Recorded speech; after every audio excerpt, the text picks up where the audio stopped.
Indraindray ty fokoadala ty fokoadala to maniry te an-datsa raha mahita ireo mpandroba maty sy voarasarasa fa mangidy loatra ny jaly zay nahazo ny fananana na jifa ny taintaina isan'andro manakona zay tokony mba ho anjara masoandro.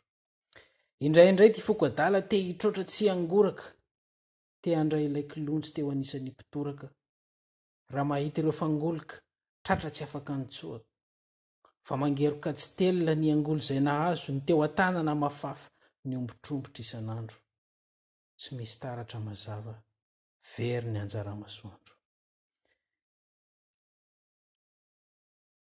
Indraindray koa te hisento fa mety ho afaka ihany raha mahita ny fanetry lasana lavo ny an'ny hafarany, fa be reo ampimamba vita ny setrasetra tsy hita isa sy ny fitondrany ireo arena ny tsokana ka ny pita.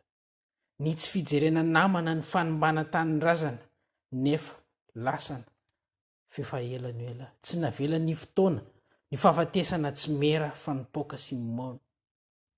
Izao iverina eto ihany mahatsiaro tanin'ny razana ody iverina am'izay mba ho iray ampasan'ny razana.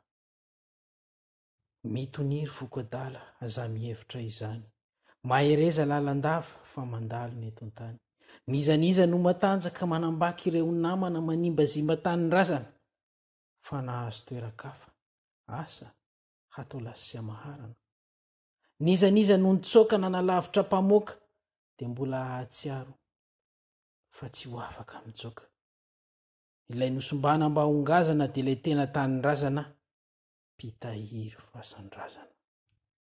Mitoniry fokoadala za mihevitra izany, mahereza matanja atsaharo ny tomany, halaviro lavitra ny anao izay fanaony na andripaka indray izay arena tsy ny paony. Izoro zany lalanao amin'ny fitiavanamana ny fikojana tanin'ny razana dia sambara sy miadana am'izay rehetra nanana. Ny fiainanao ihany iainana, fazamenana ihany ny hafa, izay atao dia ampisainana fa dio lay tia kely manambaka.